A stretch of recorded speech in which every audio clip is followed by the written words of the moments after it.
ਸਤਿ ਸ਼੍ਰੀ ਅਕਾਲ, ਸਵਾਗਤ ਹੈ ਸਾਰੇ ਹੀ ਦਰਸ਼ਕਾਂ ਦਾ ਲਾਈਵ ਕਪੜ ਛਾਣ ਦਾ ਇੱਕ ਖਾਸ ਪ੍ਰੋਗਰਾਮ ਲੈ ਕੇ ਹਾਜ਼ਰ ਹੋਏ ਹਾਂ। ਮੈਂ ਹਾਂ ਗਗਨਦੀਪ ਸਿੰਘ। ਖਾਸ ਤੌਰ ਤੇ ਉੱਤੇ ਇਸ ਪ੍ਰੋਗਰਾਮ ਦੇ ਵਿੱਚ ਵੱਡੀਆਂ ਅਪਡੇਟਸ ਦਾ ਕਪੜ ਛਾਣ ਕਰਦੇ ਹਾਂ। ਅੱਜ ਦੇ ਜੋ ਵੱਡੇ ਮਸਲੇ ਨੇ ਉਹਨਾਂ ਤੇ ਗੱਲਬਾਤ ਰਹੇਗੀ। ਕਿਸਾਨ ਅੰਦੋਲਨ ਨੂੰ ਲੈ ਕੇ ਦੇਸ਼ ਦੇ ਖੇਤੀਬਾੜੀ ਮੰਤਰੀ ਦਾ ਬਿਆਨ ਆਇਆ, ਜਿਸ ਬਿਆਨ ਨੂੰ ਲੈ ਕੇ ਨਾਰਾਜ਼ਗੀ ਵੀ ਕਿਸਾਨ ਜਥੇਬੰਦੀਆਂ ਦੇ ਵੱਲੋਂ ਜਤਾਈ ਗਈ ਹੈ। ਸੁਖਪਾਲ ਸਿੰਘ ਖਹਿਰਾ ਨੂੰ ਈਡੀ ਦੇ ਵੱਲੋਂ ਸੱਦਾ ਆ ਚੁੱਕਿਆ ਹੈ, ਸੰਮਣ ਆਇਆ ਈਡੀ ਦੇ ਵੱਲੋਂ। ਕਾਰਨ ਕੀ ਹੈ ਇਸ ਦੇ ਪਿੱਛੇ, ਉਸ ਦੇ ਵਿੱਚ ਤੇ ਗੱਲਬਾਤ ਰਹੇਗੀ। ਰਾਜਾ ਵੜਿੰਗ ਦੇ ਵੱਲੋਂ ਇੱਕ ਚਿੱਠੀ ਲਿਖੀ ਗਈ ਹੈ, ਉਸ ਚਿੱਠੀ ਦੇ ਪਿੱਛੇ ਕਾਰਨ ਕੀ ਹੈ, ਆਖਿਰਕਾਰ ਅਕਾਲੀ ਦਲ ਦੇ ਉੱਤੇ ਕਿਉਂ ਸਵਾਲੀਆ ਨਿਸ਼ਾਨ ਲੱਗਦਾ ਜਾ ਰਿਹਾ, ਇਸ ਦੇ ਉੱਤੇ ਗੱਲਬਾਤ ਰਹੇਗੀ। ਉਧਰ ਅਕਾਲੀ ਦਲ ਦੇ ਵੱਲੋਂ ਲਗਾਤਾਰ ਆਪਣੇ ਨਵੇਂ ਪੱਤੇ ਖੋਲੇ ਜਾ ਰਹੇ ਨੇ। 2022 ਨੂੰ ਲੈ ਕੇ ਦੋ ਜਗ੍ਹਾਵਾਂ ਦੇ ਉੱਤੋਂ ਉਹਨਾਂ ਦੇ ਵੱਲੋਂ ਆਪਣੇ ਉਮੀਦਵਾਰਾਂ ਦਾ ਐਲਾਨ ਕਰ ਦਿੱਤਾ ਗਿਆ। 21 ਤਰੀਕ ਨੂੰ ਆਮ ਆਦਮੀ ਪਾਰਟੀ ਦੇ ਵੱਲੋਂ ਕਿਸਾਨ ਮਹਾਰੈਲੀ ਕੀਤੀ ਜਾ ਰਹੀ ਹੈ, ਜਿਸ ਦੇ ਵਿੱਚ ਅਰਵਿੰਦ ਕੇਜਰੀਵਾਲ ਨੇ ਪਹੁੰਚਣਾ ਹੈ। ਉਸ ਤੋਂ ਪਹਿਲਾਂ ਹੀ ਭਗਵੰਤ ਮਾਨ ਪ੍ਰੈਸ ਕਾਨਫਰੰਸ ਕਰਦੇ ਨੇ ਕਿ ਕੁਝ ਖਾਸ ਉਸ ਪ੍ਰੈਸ ਕਾਨਫਰੰਸ ਦੇ ਵਿੱਚ ਉਹ ਵੀ ਗੱਲਬਾਤ ਇਸ ਪ੍ਰੋਗਰਾਮ ਦੇ ਵਿੱਚ ਰਹੇਗੀ। ਉਧਰ ਦਿੱਲੀ ਦੇ ਇੱਕ ਵਿਧਾਇਕਾਂ ਦੇ ਵੱਲੋਂ ਪ੍ਰੈਸ ਕਾਨਫਰੰਸ ਕੀਤੀ ਜਾਂਦੀ ਹੈ ਤੇ ਇੱਕ ਵਾਰ ਫਿਰ ਪੰਜਾਬ ਅਤੇ ਹਰਿਆਣੇ ਸਮੇਤ यूपी ਦੇ ਜਿਹੜੇ ਧੂਏ ਨੂੰ ਲੈ ਕੇ ਫਿਰ ਦਿੱਲੀ ਦੇ ਪ੍ਰਦੂਸ਼ਣ ਦੇ ਨਾਲ ਜੋੜਿਆ ਗਿਆ। ਇਸ ਦੇ ਉੱਤੇ ਗੱਲਬਾਤ ਇਸ ਪ੍ਰੋਗਰਾਮ ਦੇ ਵਿੱਚ ਕਰਾਂਗੇ। ਸਭ ਤੋਂ ਪਹਿਲਾਂ ਡੱਲਾ ਸਾਹਿਬ ਦਾ ਸਵਾਗਤ, ਫਿਰ ਇੱਕ ਕਰਕੇ ਸਵਾਲਾਂ ਦੇ ਵੱਲ ਵਧਦੇ। ਡੱਲਾ ਜੀ ਸਵਾਗਤ ਹੈ ਜੀ। ਬਹੁਤ ਬਹੁਤ ਧੰਨਵਾਦ ਜੀ। ਦੁਨੀਆ ਭਰ ਦੇ ਪੰਜਾਬੀਆਂ ਦਾ ਵੀ ਬਹੁਤ ਬਹੁਤ ਧੰਨਵਾਦ। ਡੱਲਾ ਜੀ, ਸਭ ਤੋਂ ਪਹਿਲਾਂ ਤਾਂ ਖੇਤੀਬਾੜੀ ਮੰਤਰੀ ਨਰਿੰਦਰ ਤੋਮਰ ਦੇ ਬਿਆਨ ਦੇ ਵੱਲ ਵਧਾਂਗੇ। ਕਿੱਦਾਂ ਵੇਖ ਰਹੇ ਹੋ ਇਸ ਬਿਆਨ ਨੂੰ? ਹਾਲਾਂਕਿ ਬਿਆਨ ਥੋੜਾ ਕੌੜਾ ਜ਼ਰੂਰ ਲੱਗਿਆ ਹੈ ਕਿਸਾਨ ਜਥੇਬੰਦੀਆਂ ਨੂੰ ਵੀ, ਤੁਸੀਂ ਕਿਸ ਤਰ੍ਹਾਂ ਵੇਖ ਰਹੇ ਹੋ ਇਸ ਬਿਆਨ ਨੂੰ? ਦੇਖੋ, ਮੈਨੂੰ ਇਹ ਲੱਗਦਾ ਹੈ ਕਿ ਕਿਤੇ ਨਾ ਕਿਤੇ ਕਿਸਾਨ ਜਿਵੇਂ ਪੱਛਮੀ ਬੰਗਾਲ ਪਹੁੰਚੇ ਹੋਏ ਨੇ, ਮੱਧ ਪ੍ਰਦੇਸ਼ ਪਹੁੰਚੇ ਹੋਏ ਨੇ। ਨਰਿੰਦਰ ਤੋਮਰ ਦਾ ਸਬੰਧ ਮੱਧ ਪ੍ਰਦੇਸ਼ ਦੇ ਨਾਲ ਹੈ, ਔਰ ਮੱਧ ਪ੍ਰਦੇਸ਼ 'ਚ ਵੀ ਦੇਖੋ ਗਗਨ, ਬੜੀ ਤੇਜ਼ੀ ਦੇ ਨਾਲ ਵੱਡੀਆਂ ਵੱਡੀਆਂ ਮਹਾਪੰਚਾਇਤਾਂ ਹੋ ਰਹੀਆਂ ਨੇ। ਭਾਰਤੀ ਜਨਤਾ ਪਾਰਟੀ ਦੇ ਖਿਲਾਫ ਪ੍ਰਚਾਰ ਕਰਨ ਦੇ ਲਈ ਪੱਛਮੀ ਬੰਗਾਲ 'ਚ ਕਿਸਾਨ ਆਗੂ ਪਹੁੰਚੇ ਹੋਏ ਨੇ। ਟਕੈਤ ਪਹੁੰਚੇ ਨੇ, ਉੱਥੇ ਚਡੂਨੀ ਨੇ, ਬਲਵੀਰ ਸਿੰਘ ਰਾਜੇਵਾਲ ਨੇ, ਹੋਰ ਕਈ ਜਥੇਬੰਦੀਆਂ ਦੇ ਆਗੂ ਨੇ ਜਿਹੜੇ ਡਿਊਟੀਆਂ ਬੰਨ੍ਹ ਕੇ ਜਾਣ ਨੂੰ ਤਿਆਰ ਬੈਠੇ ਨੇ। ਹੁਣ ਇਹ ਸੋਚਿਆ ਨਹੀਂ ਸੀ ਨਰਿੰਦਰ ਤੋਮਰ ਉਹਨਾਂ ਨੇ ਵੀ ਭਾਰਤੀ ਜਨਤਾ ਪਾਰਟੀ ਦਾ ਇਸ ਤਰੀਕੇ ਨਾਲ ਸਿਆਸੀ ਘੇਰਾ ਕਿਸਾਨ ਪਾ ਲੈਣਗੇ। ਇਸੇ ਕਰਕੇ ਇਸੇ ਤਰ੍ਹਾਂ ਦਾ ਬਿਆਨ ਹੈ ਨਰਿੰਦਰ ਤੋਮਰ ਨੇ ਦਿੱਤਾ ਹੈ ਕਿ ਦਿੱਲੀ ਦੇ ਵਿੱਚ ਫੈਸਲੇ ਹੋ ਨਹੀਂ ਰਹੇ ਤੇ ਉੱਥੋਂ ਦੀ ਠੇਕੇਦਾਰੀ ਲੈ ਰਹੇ ਨੇ। ਮਤਲਬ ਇਹ ਬਿਆਨ ਦੇ ਵਿੱਚ ਕਿਤੇ ਨਾ ਕਿਤੇ ਨਰਿੰਦਰ ਤੋਮਰ ਉਹਨਾਂ ਦੀ ਨਾਰਾਜ਼ਗੀ ਝਲਕਦੀ ਹੈ।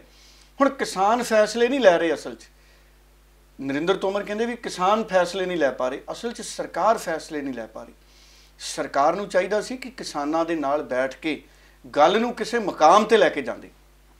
ਕਿਤੇ ਨਾ ਕਿਤੇ ਅਗਰ ਕਿਸਾਨਾਂ ਦੇ ਨਾਲ ਗੱਲਬਾਤ ਸਿਰੇ ਨਹੀਂ ਚੜੀ, ਇਹਦਾ ਮਤਲਬ ਹੈ ਸਰਕਾਰ ਵੀ ਕਿਸਾਨਾਂ ਨੂੰ ਸਮਝਾ ਨਹੀਂ ਸਕੀ।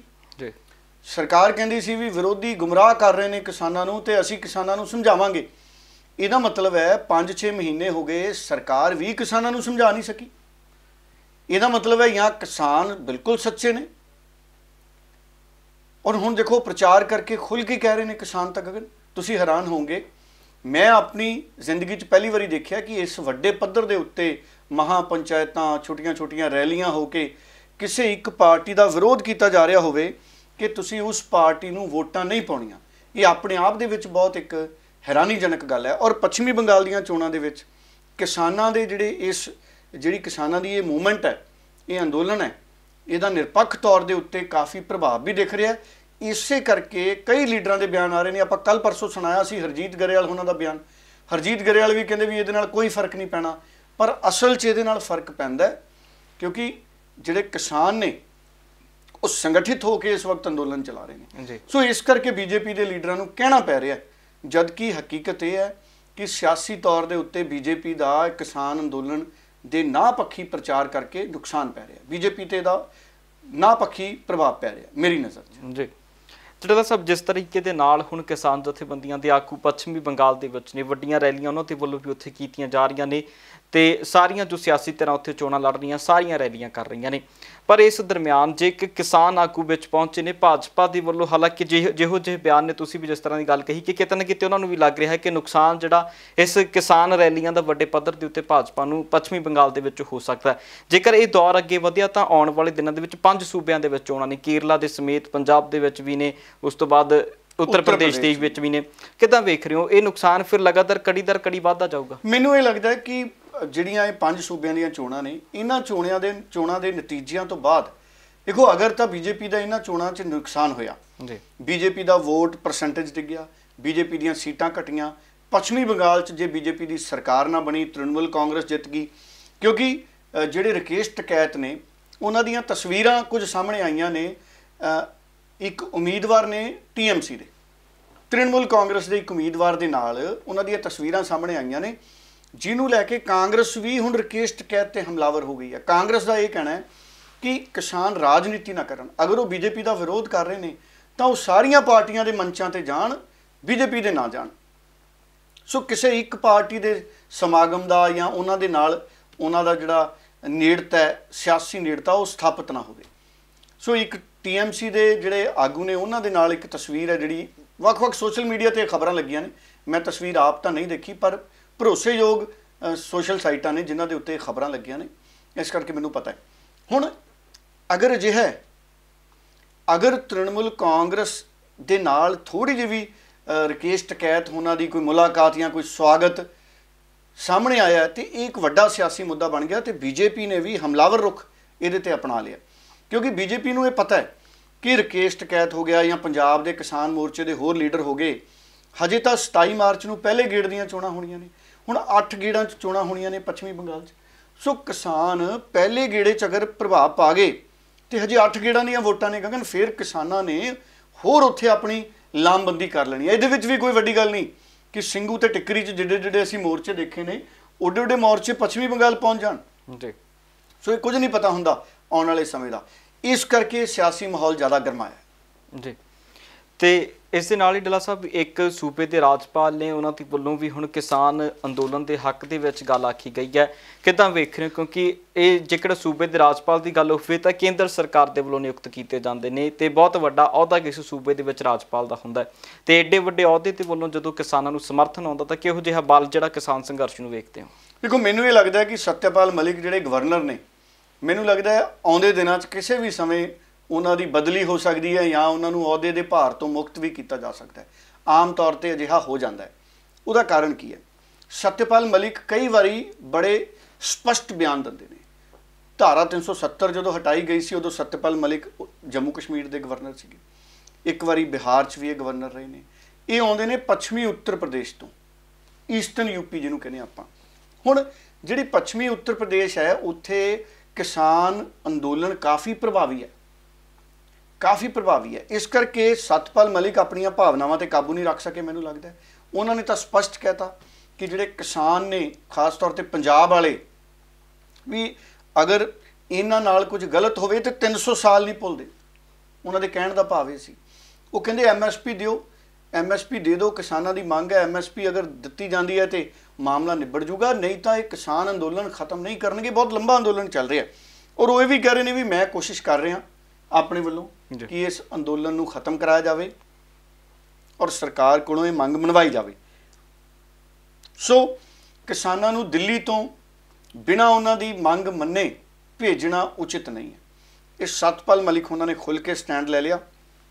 ਔਰ ਇਹਦੇ ਨਾਲ ਇੱਕ ਗੱਲ, ਜਿਹੜੀ ਗੱਲ ਹਜੇ ਦੇਸ਼ ਦੇ ਕੁਝ ਹਿੱਸਿਆਂ 'ਚ ਐਡੀ ਗੰਭੀਰਤਾ ਦੇ ਨਾਲ ਨਹੀਂ ਵਿਚਾਰੀ ਜਾ ਰਹੀ ਸੀ, ਸਤਪਾਲ ਮਲਿਕ ਦੇ ਬਿਆਨ ਤੋਂ ਬਾਅਦ ਹੋਰ ਚਰਚਾ ਹੋ ਰਹੀ ਹੈ ਕਿ ਇਸ ਅੰਦੋਲਨ ਦੀ ਅਹਿਮੀਅਤ ਕੀ ਹੈ ਜੀ, ਜਾਂ ਇਸ ਅੰਦੋਲਨ ਦੇ ਨਾਲ ਕਿਵੇਂ ਨਜਿੱਠਿਆ ਜਾਣਾ ਚਾਹੀਦਾ ਸੀ ਸਰਕਾਰ ਵੱਲੋਂ, ਕਿ ਸਰਕਾਰ ਨੂੰ ਕਿਸਾਨਾਂ ਦੇ ਨਾਲ ਗੱਲਬਾਤ ਕਰਕੇ ਮਸਲਾ ਨਿਬੇੜ ਦੇਣਾ ਚਾਹੀਦਾ ਸੀ। ਦੇਖੋ, ਮੈਂ ਕੱਲ ਵੀ ਗੱਲ ਕੀਤੀ ਸੀ, ਨਰਿੰਦਰ ਮੋਦੀ ਨੇ ਪੈਨਸ਼ਨ ਸਕੀਮ ਲਿਆਂਦੀ ਕਿ ਤੁਸੀਂ 55 ਤੋਂ 200 ਰੁਪਏ ਦੇਣੇ ਆ। 18 ਸਾਲ ਤੋਂ 20 ਸਾਲ ਤੱਕ, 40 ਸਾਲ ਦੀ ਉਮਰ ਦੇ ਵਿੱਚ ਦੇ ਕਿਸਾਨ ਨੇ ਜਿਹੜੇ, ਉਹ ਇਸ ਯੋਜਨਾ 'ਚ ਆ ਸਕਦੇ ਨੇ। ਤੁਸੀਂ 20 ਸਾਲ ਤੋਂ 40 ਸਾਲ ਤੱਕ ਪ੍ਰੀਮੀਅਮ ਵੀ ਇਹਦੇ 'ਚ ਅਦਾ ਕਰ ਸਕਦੇ ਹੋ ਯੋਜਨਾ ਦੇ ਹਿਸਾਬ ਨਾਲ, ਔਰ ਪੈਨਸ਼ਨ 3000 ਰੁਪਏ ਪ੍ਰਤੀ ਮਹੀਨਾ ਵੀ ਬਾਅਦ ਦੇ ਵਿੱਚ ਮਿਲੂਗੀ। ਸਰਕਾਰ ਦੀਆਂ ਕਈ ਸਕੀਮਾਂ ਚੰਗੀਆਂ ਹੁੰਦੀਆਂ। ਖੇਤੀ ਕਾਨੂੰਨਾਂ ਦੇ ਵਿੱਚ ਵੀ ਕੁਝ ਨੁਕਤੇ ਨੇ ਜਿਹੜੇ ਚੰਗੇ ਹੋਣਗੇ, ਪਰ ਫਿਰ ਵੀ ਕਿਸਾਨਾਂ ਦੀ ਗੱਲ ਨੂੰ ਤਵੱਜੋ ਦਿੰਦੇ ਹੋਏ ਸਰਕਾਰ ਨੂੰ ਕੋਈ ਵਿੱਚ ਦਾ ਰਾਹ ਕੱਢ ਕੇ ਮਸਲਾ ਨਿਬੇੜ ਦੇਣਾ ਚਾਹੀਦਾ ਸੀ। ਇਹਨੂੰ ਪੈਂਡਿੰਗ, ਇਹਨੂੰ ਲਟਕਦਿਆਂ ਨਹੀਂ ਰਹਿਣ ਦਿੱਤਾ ਜਾਣਾ ਚਾਹੀਦਾ ਸੀ। ਸੋ ਉਹ ਸਥਿਤੀਆਂ ਜ਼ਿਆਦਾ ਚੰਗੀਆਂ ਨਹੀਂ ਹੁੰਦੀਆਂ। ਦੇਖੋ, ਹੁਣ ਇਹ ਅੰਦੋਲਨ ਪੂਰਾ ਸਿਆਸੀ ਰੂਪ ਵੀ ਲਈ ਜਾ ਰਿਹਾ। ਹਾਲਾਂਕਿ ਮੈਂ ਤਾਂ ਦੇਖੋ ਬਾਰ-ਬਾਰ ਕਹਿਣਾ, ਮੈਂ ਤਾਂ ਇਸ ਗੱਲ ਦਾ ਹਾਮੀ ਹਾਂ ਕਿ ਕਿਸਾਨ ਅੰਦੋਲਨ ਨੂੰ ਆਪਣੀ ਪੋਲੀਟੀਕਲ ਪਾਰਟੀ ਬਣਾ ਲੈਣੀ ਚਾਹੀਦੀ ਹੈ, ਔਰ ਪੋਲੀਟੀਕਲ ਪਾਰਟੀ ਬਣਾ ਕੇ ਕਿਸਾਨ ਨੇ ਜਿਹੜੇ ਆਪਣੀ ਤਾਕਤ ਨੂੰ ਵਿਧਾਨ ਸਭਾ ਤੇ ਪਾਰਲੀਮੈਂਟ ਦੇ ਵਿੱਚ ਲੈ ਕੇ ਜਾਣ ਜੀ। ਸੋ ਮੈਂ ਤਾਂ ਪਹਿਲੇ ਦਿਨ ਤੋਂ ਇਹ ਕਹਿ ਰਿਹਾ। ਬਾਕੀ ਸਤਪਾਲ ਮਲਿਕ ਦੇ ਬਿਆਨ ਤੋਂ ਬਾਅਦ ਮੈਨੂੰ ਇਹ ਲੱਗਦਾ ਹੈ ਕਿ ਉਹਨਾਂ ਨੂੰ ਵੀ ਜਲਦ ਉਹਨਾਂ ਦੇ ਅਹੁਦੇ ਤੋਂ ਮੁਕਤ ਕੀਤਾ ਜਾ ਸਕਦਾ ਹੈ। ਇਹ ਨੋਟੀਫਿਕੇਸ਼ਨ ਨਹੀਂ ਆਉਣਾ ਹੁੰਦਾ ਦੇਸ਼ ਦੇ ਰਾਸ਼ਟਰਪਤੀ ਦਾ, ਕਿਉਂਕਿ ਰਾਸ਼ਟਰਪਤੀ ਨਿਯੁਕਤ ਕਰਦੇ ਜੀ। ਤੇ ਡਾਲਾ ਸਾਹਿਬ ਇਸ ਦੇ ਨਾਲ ਹੀ ਜੇ ਪੰਜਾਬ ਦੀ ਸਿਆਸਤ ਦੇ ਵੱਲ ਵਧੀਏ ਤਾਂ ਸੁਖਪਾਲ ਸਿੰਘ ਖਹਿਰਾ ਦਾ ਮਾਮਲਾ ਬੀਤੇ ਦਿਨੀ ਬਹੁਤ ਚਰਚਾਵਾਂ ਦੇ ਵਿੱਚ ਸੀ ਕਿ ਉਹਨਾਂ ਦੇ ਘਰੇ ਈਡੀ ਦੀ ਰੇਡ ਪਈ ਹੈ ਤੇ ਹੁਣ ਈਡੀ ਦੇ ਵੱਲੋਂ ਸੰਮਣ ਜਾਰੀ ਹੋਏ ਨੇ ਸੁਖਪਾਲ ਸਿੰਘ ਖਹਿਰਾ ਦੇ ਨਾਮ ਤੇ। ਕਿੱਦਾਂ ਵੇਖ ਰਹੇ ਹੋ ਇਸ ਸੰਮਣਾਂ ਨੂੰ ਲੈ ਕੇ? ਪਹਿਲਾਂ ਹੀ ਸੁਖਪਾਲ ਸਿੰਘ ਖਹਿਰਾ ਨੂੰ ਕਿਉਂਕਿ ਬੀਤੇ ਦਿਨੀ ਜਿਹੜਾ ਮਾਮਲਾ ਦਰਜ ਕਰਵਾਉਣ ਦੇ ਲਈ ਉਹਨਾਂ ਨੇ ਇੱਕ ਐਪਲੀਕੇਸ਼ਨ ਵੀ ਦਿੱਤੀ ਸੀ ਤੇ ਉਸ ਤੋਂ ਬਾਅਦ ਅਗਲੇ ਦਿਨ ਹੀ ਈਡੀ ਦੇ ਵੱਲੋਂ ਜਿਹੜਾ ਸੱਦਾ ਆ ਜਾਂਦਾ ਹੈ, ਸੰਮਣ ਆ ਜਾਂਦੇ ਨੇ। ਕਿੱਦਾਂ ਵੇਖ ਰਹੇ ਹੋ ਸਾਹਿਬ ਨੂੰ? ਦੇਖੋ 17 ਮਾਰਚ ਨੂੰ ਸੁਖਪਾਲ ਸਿੰਘ ਖਹਿਰਾ ਨੂੰ ਸੱਦਿਆ ਗਿਆ ਈਡੀ ਦੇ ਮੁੱਖ ਦਫ਼ਤਰ 'ਚ ਦਿੱਲੀ 'ਚ, ਔਰ 9 ਮਾਰਚ ਨੂੰ ਉਹਨਾਂ ਦਾ ਜੱਦੀ ਪਿੰਡ ਹੈ ਰਾਮਗੜ੍ਹ, ਉੱਥੇ ਵੀ ਭੁਲੱਥ ਤੋਂ ਵਿਧਾਇਕ ਨੇ, ਸਾਨੂੰ ਪਤਾ ਚੰਡੀਗੜ੍ਹ ਵਾਲੀ ਕੋਠੀ ਵੀ, ਉਹਨਾਂ ਦੇ ਜਵਾਈ ਨੇ, ਉਹਨਾਂ ਦਾ ਪਰਿਵਾਰ ਵੀ, ਸਹੁਰੇ ਪਰਿਵਾਰ 'ਚ ਵੀ। ਸੋ ਜਾਂਚ ਪੜਤਾਲ ਕੀਤੀ ਈਡੀ ਨੇ ਔਰ ਸੁਖਪਾਲ ਖਹਿਰਾ ਨੇ ਬੀਤੇ ਪਰਸੋਂ ਸੁਖਪਾਲ ਖਹਿਰਾ ਨੇ ਦਰਖਾਸਤਾਂ ਦਿੱਤੀਆਂ ਚੰਡੀਗੜ੍ਹ ਦੇ ਐਸਐਸਪੀ ਨੂੰ ਔਰ ਕਪੂਰਥਲਾ ਦੇ ਐਸਐਸਪੀ ਨੂੰ। ਸੁਖਪਾਲ ਖਹਿਰਾ ਕਹਿੰਦੇ ਵੀ ਕੋਵਿਡ ਦੀਆਂ ਨੈਗੇਟਿਵ ਰਿਪੋਰਟਾਂ ਨਹੀਂ ਦਿਖਾਈਆਂ ਜਿਹੜੇ ਈਡੀ ਦੇ ਅਧਿਕਾਰੀ ਆਏ ਸੀ, ਔਰ ਇਸ ਕਰਕੇ ਉਹਨਾਂ ਨੇ ਸ਼ਿਕਾਇਤਾਂ ਦਿੱਤੀਆਂ। ਹੁਣ ਇਹ ਪਤਾ ਲੱਗਿਆ ਕਿ ਕੱਲ ਸੰਮਣ ਆ ਗਿਆ ਕਿ ਤੁਸੀਂ 17 ਮਾਰਚ ਨੂੰ ਦਿੱਲੀ ਕੁਝ ਦਸਤਾਵੇਜ਼ ਲੈ ਕੇ ਪੇਸ਼ ਹੋਣਾ। ਔਰ ਸੁਖਪਾਲ ਖਹਿਰਾ ਦਾ ਪੁੱਤਰ ਹੈ ਮਹਿਤਾਬ ਖਹਿਰਾ, ਜਿਹੜੇ ਕਿ ਪੰਜਾਬ ਤੇ ਹਰਿਆਣਾ ਹਾਈ ਕੋਰਟ ਦੇ ਵਕੀਲ ਨੇ। ਮਹਿਤਾਬ ਖਹਿਰਾ ਕਹਿੰਦੇ ਵੀ ਉਹ ਜਾਂਚ, ਹਰ ਤਰ੍ਹਾਂ ਦੀ ਜਾਂਚ ਸਹਿਯੋਗ ਕਰਨਗੇ, ਪਰ ਉਹ ਕਾਨੂੰਨੀ ਕਦਮ ਵੀ ਨਾਲ ਚੁੱਕਣਗੇ। ਔਰ ਇਹ ਵੀ ਕਿਆਸ ਨੇ, ਚਰਚਾਵਾਂ ਨੇ ਕਿ 2015 ਦਾ ਜਿਹੜਾ ਡਰੱਗ ਕੇਸ ਹੈ ਉਹਦੇ ਨਾਲ ਵੀ ਤਾਰ ਜੋੜ ਕੇ ਈਡੀ ਵਿਚਾਰ ਸਕਦੀ ਹੈ, ਦੇਖ ਸਕਦੀ ਹੈ। ਸੋ ਬਾਕੀ ਦੇਖਦੇ ਹਾਂ 17 ਤਰੀਕ ਨੂੰ ਸੁਖਪਾਲ ਖਹਿਰਾ ਨੇ ਜਾਣਾ ਗਗਨ ਕਿ ਇਹ ਮਾਮਲਾ ਅੱਗੇ ਕਿੱਥੇ ਤੱਕ ਜਾਂਦਾ ਹੈ। 17 ਮਾਰਚ ਨੂੰ ਹੁਣ ਇਸ ਮਾਮਲੇ ਦੇ ਵਿੱਚ ਅਗਲੀ ਡਿਵੈਲਪਮੈਂਟ ਦਾ ਪਤਾ ਲੱਗੂਗਾ ਜੀ। ਤੇ ਡੱਲਾ ਸਾਹਿਬ ਇੱਕ ਚਿੱਠੀ ਰਾਜਾ ਵੜਿੰਗ ਦੇ ਵੱਲੋਂ ਬੀਤੇ ਦਿਨੀ ਟਵੀਟ ਕੀਤਾ ਗਿਆ ਤੇ ਹੁਣ ਚਿੱਠੀ ਭੇਜੀ ਗਈ ਹੈ ਰਾਜਾ ਵੜਿੰਗ ਦੇ ਵੱਲੋਂ। ਇਸ ਚਿੱਠੀ ਦੇ ਵਿੱਚ ਬੀਬਾ ਹਰਸਿਮਰਤ ਕੌਰ ਬਾਦਲ ਨੂੰ ਉਹਨਾਂ ਦਾ ਕਹਿਣਾ ਹੈ ਕਿ ਹਜੇ ਵੀ ਜਿਹੜੀਆਂ ਮੰਤਰੀਆਂ ਵਾਲੀਆਂ ਸਹੂਲਤਾਂ ਮਿਲ ਰਹੀਆਂ ਨੇ ਉਹ ਸਹੂਲਤਾਂ ਬੰਦ ਹੋਣੀਆਂ ਚਾਹੀਦੀਆਂ। ਕੋਠੀ ਸਿਕਿਉਰਿਟੀ। ਦੇਖੋ ਚਿੱਠੀ ਮੇਰੇ ਕੋਲੇ ਆ, ਇਹ ਰਾਜਾ ਵੜਿੰਗ ਨੇ ਅੰਗਰੇਜ਼ੀ 'ਚ ਚਿੱਠੀ ਲਿਖੀ ਹੈ। ਅੰਗਰੇਜ਼ੀ ਚੰਗੀ ਹੈ ਰਾਜਾ ਵੜਿੰਗ ਦੀ, ਚਿੱਠੀ ਪੜ੍ਹ ਕੇ ਤਾਂ ਮੈਂ ਮੰਨ ਸਕਦਾ ਕਿ ਰਾਜਾ ਵੜਿੰਗ ਉਹਨਾਂ ਦੀ ਅੰਗਰੇਜ਼ੀ ਬੜੀ ਚੰਗੀ ਹੈ। ਗਿੱਦੜਬਾਹਾ ਦੇ ਐਮਐਲਏ ਹੈ ਅਮਰਿੰਦਰ ਸਿੰਘ ਰਾਜਾ ਵੜਿੰਗ। ਸੋ ਇਹਨਾਂ ਨੇ ਲਿਖੀ ਹੈ, ਭਾਰਤ ਸਰਕਾਰ ਨੂੰ ਕਾਪੀ ਭੇਜੀ ਹੈ। Union minister of housing and urban affairs Hardeep Puri sahib, so ਉਹਨਾਂ ਨੂੰ ਇਹ ਚਿੱਠੀ ਭੇਜੀ ਹੈ। ਜੈ ਹਿੰਦ ਲਿਖ ਕੇ ਉਹਨਾਂ ਨੇ ਆਪਣੇ ਸ਼ਬਦ ਸ਼ੁਰੂ ਕੀਤੇ ਨੇ ਔਰ ਰਾਜਾ ਵੜਿੰਗ ਨੇ ਇਹ ਕਿਹਾ ਕਿ ਹਰਦੀਪ ਪੁਰੀ ਸਾਹਿਬ ਲਗਭਗ 6 ਮਹੀਨੇ ਹੋ ਗਏ ਨੇ, ਹਰਸਿਮਰਤ ਕੌਰ ਬਾਦਲ ਨੇ ਕੈਬਨਿਟ ਮੰਤਰੀ ਦੇ ਅਹੁਦੇ ਤੋਂ ਅਸਤੀਫਾ ਦਿੱਤਾ ਸੀ, ਤੁਹਾਡੇ ਨਾਲ ਅਲਾਇੰਸ ਵੀ ਉਹਨਾਂ ਦੇ ਅਕਾਲੀ ਦਲ ਨੇ ਤੋੜ ਲਿਆ ਸੀ, ਪਰ ਹਜੇ ਤੱਕ ਕੋਠੀ ਕਿਉਂ ਨਹੀਂ ਖਾਲੀ ਕਰਾਈ ਗਈ ਹਰਸਿਮਰਤ ਕੌਰ ਬਾਦਲ ਦੀ, ਤੇ ਉਹਨਾਂ ਨੂੰ ਸਿਕਿਉਰਿਟੀ, ਬੰਗਲਾ ਤੇ ਫੈਸਿਲਿਟੀਆਂ ਨੇ ਜਿਹੜੀਆਂ ਉਹ ਯੂਨੀਅਨ ਕੈਬਨਿਟ ਮਿਨਿਸਟਰ ਦੀਆਂ ਉਹ ਮਿਲ ਰਹੀਆਂ ਨੇ। ਇਹ ਰਾਜਾ ਵੜਿੰਗ ਨੇ ਕਿਹਾ। ਹਾਲਾਂਕਿ ਇਹ ਪਤਾ ਨਹੀਂ ਵੀ ਹਰਸਿਮਰਤ ਕੌਰ ਬਾਦਲ ਨੂੰ ਕੈਬਨਿਟ ਮੰਤਰੀ ਦੀਆਂ ਸਹੂਲਤਾਂ ਹੁਣ ਮਿਲ ਰਹੀਆਂ ਨੇ ਜਾਂ ਉਹ ਰੁਕ ਗਈਆਂ ਆਪਣੇ ਆਪ। ਕੀ ਕੋਠੀ ਹਰਸਿਮਰਤ ਬਾਦਲ ਨੇ ਛੱਡਤੀ ਜਾਂ ਨਹੀਂ ਛੱਡਤੀ ਇਹ ਨਹੀਂ ਪਤਾ। ਇਹ ਤਾਂ ਹਰਸਿਮਰਤ ਕੌਰ ਬਾਦਲ ਜਦੋਂ ਦੱਸਣਗੇ ਫੇਰ ਹੀ ਪਤਾ ਲੱਗੂਗਾ ਨਾ ਵੀ ਕੋਠੀ ਉਹਨਾਂ ਕੋਲੇ ਹੈ ਜਾਂ ਨਹੀਂ ਹੈ, ਕਿਉਂਕਿ ਆਪਾਂ ਕਿਹੜਾ ਉੱਥੇ ਜਾ ਕੇ ਦੇਖਦੇ ਹਾਂ ਵੀ ਕੀ ਅਕਾਲੀ ਦਲ ਵਾਲੇ ਰਹਿੰਦੇ ਆ ਜਾਂ ਨਹੀਂ ਰਹਿੰਦੇ। ਹੁਣ ਰਾਜਾ ਵੜਿੰਗ ਨੇ ਚਿੱਠੀ ਲਿਖੀ ਹੈ, ਰਾਜਾ ਵੜਿੰਗ ਨੇ ਆਪਣੇ ਹਿਸਾਬ ਦੇ ਨਾਲ ਪੁੱਛ ਪੜਤਾਲ ਕੀਤੀ ਹੋਣੀ ਹੈ, ਪਰ ਸਰਕਾਰ ਦਾ ਵੀ ਜਵਾਬ ਕੋਈ ਨਹੀਂ ਆਇਆ। ਦੇਖੋ ਜੇ ਤਾਂ ਕੋਠੀ ਨਹੀਂ ਛੱਡੀ, 6 ਮਹੀਨੇ ਹੋ ਗਏ, ਜੇ ਤਾਂ ਨਿਯਮ ਨੇ ਫਿਰ ਤਾਂ ਚਾਹੇ 2 ਸਾਲ ਰੱਖਣ, ਪਰ ਗੱਲ ਨੈਤਿਕਤਾ ਤੇ ਠੀਕ ਨਹੀਂ ਟੁੱਕਦੀ। ਕਿਉਂਕਿ ਮੈਂ ਅੱਗੇ ਵੀ ਕਿਹਾ ਅਕਾਲੀ ਦਲ ਵਾਲੇ ਤਾਂ ਕਹਿੰਦੇ ਹਰਸਿਮਰਤ ਕੌਰ ਬਾਦਲ ਨੇ ਕੁਰਬਾਨੀ ਦੇਤੀ ਅਸਤੀਫਾ ਦੇ ਕੇ, ਤੇ ਜੇ ਕੋਠੀ ਨਾ ਛੱਡੀ ਤੇ ਸਰਕਾਰ ਦਾ ਵਿਰੋਧ ਕਰਨਾ, ਖੇਤੀ ਕਾਨੂੰਨਾਂ ਦਾ ਵਿਰੋਧ ਕਰਨਾ ਤੇ ਕੋਠੀ ਸਰਕਾਰੀ 'ਚ ਰਹਿਣਾ, ਥੋੜੀ ਜਿਹੀ ਨੈਤਿਕਤਾ ਦੀ ਗੱਲ ਆ ਜਾਂਦੀ ਹੈ। ਗੈਰ ਕਾਨੂੰਨੀ ਕੁਛ ਨਹੀਂ ਇਹਦੇ 'ਚ, ਨੈਤਿਕਤਾ ਦੀ ਗੱਲ ਆ ਜਾਂਦੀ ਆ। ਉਂਝ ਗਗਨ ਸਾਡੇ ਲੀਡਰ ਉਨੀ ਦੇਰ ਕੋਠੀਆਂ ਛੱਡਦੇ ਨਹੀਂ, ਕਈ ਜਿੰਨੀ ਦੇਰ ਉਹਨਾਂ ਨੂੰ ਕਈ ਵਾਰੀ ਨੋਟਿਸ ਨਹੀਂ ਚਲੇ ਜਾਂਦੇ, ਪਰ ਉਹ ਤਾਂ ਵੀ ਨਹੀਂ ਛੱਡਦੇ। ਕਈ ਜਦ ਨੂੰ ਫਿਰ ਸਰਕਾਰਾਂ 'ਚ ਉਹਨਾਂ ਦੀ ਸੈਟਿੰਗ ਹੋ ਜਾਂਦੀ ਹੈ, ਕਿਤੇ ਨਾ ਕਿਤੇ ਉਹ ਕੋਠੀ ਫਿਰ ਮਿਲ ਜਾਂਦੀ ਹੈ। ਆ ਪੰਜਾਬ 'ਚ ਵੀ ਸਾਡੇ ਇੱਕ ਲੀਡਰ ਨੇ, ਬਾਬਾ ਪੁਰਾਣੇ ਸਮੇਂ ਤੋਂ ਕੋਠੀਆਂ, ਸਾਡੇ ਮੁਲਕ 'ਚ ਹੀ ਕਈ ਲੀਡਰ ਨੇ ਸਮੇਂ ਤੋਂ ਕੋਠੀਆਂ ਉਹਨਾਂ ਨੇ ਰੱਖੀਆਂ ਨੇ। ਉਂਝ ਲੀਡਰਾਂ ਨੂੰ ਕੋਠੀਆਂ ਬਣਾਉਂਦੇ ਵੀ ਇਹ ਬਹੁਤ ਵੱਡੀਆਂ ਨੇ, ਬਿਲਕੁਲ ਕਈ ਏਕੜ ਦੀਆਂ ਕੋਠੀਆਂ ਨੇ। ਸਾਡੇ ਸਕੂਲ ਵਾਲਾ ਖੇਡ ਮੈਦਾਨ ਨਹੀਂ ਹੋਣਾ ਐਡਾ ਜਿਹੜੀਆਂ ਤਾਂ ਮੰਤਰੀ ਦੀਆਂ ਕੋਠੀਆਂ ਨੇ, ਬਿਲਕੁਲ। ਸੋ ਇਸ ਕਰਕੇ 15 ਦਿਨ ਦਾ ਸਮਾਂ ਦਿੱਤਾ ਰਾਜਾ ਵੜਿੰਗ ਨੇ। ਰਾਜਾ ਵੜਿੰਗ ਕਹਿੰਦਾ ਵੀ ਜੇ 15 ਦਿਨਾਂ 'ਚ ਇਹ ਮਾਮਲਾ ਨਾ ਨਿਬੜਿਆ ਤਾਂ ਮੈਂ ਹਰਦੀਪ ਪੁਰੀ ਸਾਹਿਬ ਤੁਹਾਡੇ ਘਰ ਦੇ ਬਾਹਰ ਪ੍ਰੋਟੈਸਟ ਕਰੂੰਗਾ। ਸੋ ਬੜੀ ਦਲੇਰੀ ਰਾਜਾ ਵੜਿੰਗ ਨੇ ਰੱਖੀ ਹੈ। ਸੋ ਦੇਖੋ ਚੁਣੌਤੀ ਰਾਜਾ ਵੜਿੰਗ ਲਈ ਵੀ ਆਉਣ ਵਾਲੀ ਹੈ ਗਗਨ, ਕਿਉਂਕਿ ਰਾਜਾ ਵੜਿੰਗ ਲੜੇ ਸੀ ਬਠਿੰਡਾ ਤੋਂ, ਤੇ ਹੁਣ ਵਿਧਾਨ ਸਭਾ ਦੀਆਂ ਆਉਣੀਆਂ ਚੋਣਾਂ। ਸੁਖਬੀਰ ਬਾਦਲ ਨੇ ਤਾਂ ਕਹਿਤਾ ਮੈਂ ਤਾਂ ਜਲਾਲਾਬਾਦ ਤੋਂ ਵਿਧਾਨ ਸਭਾ ਦੀ ਚੋਣ ਲੜੂ। ਮੈਨੂੰ ਲੱਗਦਾ ਹਰਸਿਮਰਤ ਕੌਰ ਬਾਦਲ ਤੋਂ ਵੀ ਸੁਖਬੀਰ ਬਾਦਲ ਵਿਧਾਨ ਸਭਾ ਦੀ ਚੋਣ ਲੜਾ ਸਕਦੇ ਨੇ, ਤੇ ਹਰਸਿਮਰਤ ਕੌਰ ਬਾਦਲ ਨੂੰ ਵੀ ਪੰਜਾਬ ਦੀ ਸਿਆਸਤ 'ਚ ਲਿਆ ਸਕਦੇ ਨੇ ਸੁਖਬੀਰ ਬਾਦਲ। क्योंकि केंद्र नाल तो देखो इस वक्त कोई है नहीं, समझौता ही तोड़ता बीजेपी नाल तां। सो दोबारा अकाली दल का मंत्री बनना जब तक नरेंद्र मोदी की सरकार है संभव नहीं। सो हरसिमरत कौर बादल नूं भी सूबे की पॉलिटिक्स सुखबीर बादल लिया सकते हैं तो ये कह सकते हैं कि असी हरसिमरत कौर बादल का बतौर केंद्रीय मंत्री तजर्बा पंजाब च वरतांगे। खेती प्रोसैसिंग फूड प्रोसैसिंग के प्रोजैक्ट हरसिमरत कौर बादल पंजाब च अगे वधाउणगे, कह सकते हैं सुखबीर बादल। सो राजा वड़िंग देखो उन्होंने पत्नी भी बड़ी सरगर्म है। राजा वड़िंग ये सोचता होना भी जो सुखबीर बादल ने फिरोजपुर तो अस्तीफा देता विधान सभा लड़नी है तो जो सुखबीर बादल विधान सभा जित गया तो फिरोजपुर की लोक सभा सीट खाली है, तो जो हरसिमरत बादल कितों विधान सभा की चोन लड़ के जित गई तो बठिंडे की विधान सभा लोक सभा खाली हो जानी है। तो फिर राजा वड़िंग सोचूगा भी पिछली बारी मैं 20,000 ते हारिया हरसिमरत कौर बादल तो राजा वड़िंग परिवार की कोशिश होनी है भी मैं या मेरी पत्नी आप तो विधान सभा ही लड़ूगा राजा वड़िंग तो, क्योंकि राजा वड़िंग नूं तो यह होना ना भी जो साडी दोबारा सरकार आ गई ऐतकी मैं मंत्री बन जू, क्योंकि फिर विधायक बन जू राजा वड़िंग। सो इस करके बड़े विचित्र समीकरण बनने ने। सो राजा वड़िंग ते सुखबीर बादल परिवार दे विच आपस च एक सियासी टकराव है जिहड़ा उधर शुरू हो गया। पहला ये टकराव मनप्रीत बादल ते राजा वड़िंग दे विचाले सी। मैनूं याद है मैं आप गया सी गगन आ गुरदास मान लाया सी एक बारी राजा वड़िंग ने अपने जिहड़े विवादित बयान दे गए सी बत्ती वाला गुरदास मान साहब जी ते गुरदास मान लाया सी राजा वड़िंग उन्होंने उदों राहुल गांधी भी आया सी राजा वड़िंग के स्टेज ते गिद्दड़बाहे मैं आप गया सी। मेरा ख्याल है 2011 या 12 वाली चोणां की गल है। मनप्रीत बादल हार गया 12 वाली चोण है। मनप्रीत बादल 2 थां तो लड़िया सी, मौड़ मंडी तो लड़िया सी ते गिद्दड़बाहे तो लड़िया सी। मैं दोवें थावां ते रिपोर्टिंग करके आया गगन। मैं मौड़ मंडी भी गया, आप गिद्दड़बाहे भी गया, कई दिन मैं रुकिया, जमीनी हालात समझे और मैं समझ गया सी भी औखा मनप्रीत बादल का जितना। दोवें थावां तो हार गए सी। राजा वड़िंग की चढ़ाई सी, राजा वड़िंग जित गया सी। उदों सुखबीर बादल उदों राहुल गांधी पहला राजा वड़िंग की रैली ते आया, राजा वड़िंग दे रैली करके फिर गया राहुल गांधी समराले, कैप्टन अमरिंदर भी नाल सी ते समराले जाके राहुल गांधी ने कैप्टन अमरिंदर नूं 2012 ਦੀਆਂ ਚੋਣਾਂ 'ਚ मुख मंत्री का चेहरा ऐलानता। कुछ दिन रह गए सी वोटां नूं, मेरे ख्याल 5-4 चोण प्रचार खत्म होने का टाइम ही सी। उदों कैप्टन अमरिंदर नूं मुख मंत्री का चेहरा ऐलानिया सी 2012 च राहुल गांधी ने समराले कोले, पर वो सरकार अकाली दल की बन गई सी, कैप्टन अमरिंदर मुख मंत्री बन नहीं सके। हुण 2017 च जाके कैप्टन अमरिंदर मुख मंत्री बने, वो भी फसवें मुकाबले लाटरी लग गई मैं कहूँगा कांग्रेस की जी। आम आदमी पार्टी अकाली दल बीजेपी इन्हां दा आपसी कड़मस सी जिहड़ा ਉਹਦੇ ਚ कांग्रेस ਨੂੰ ज़्यादा फायदा हो गया। कुछ सिद्धू आ गया सी कांग्रेस वाल, आप वाले पासे नहीं गया सिद्धू, कांग्रेस च आ गया।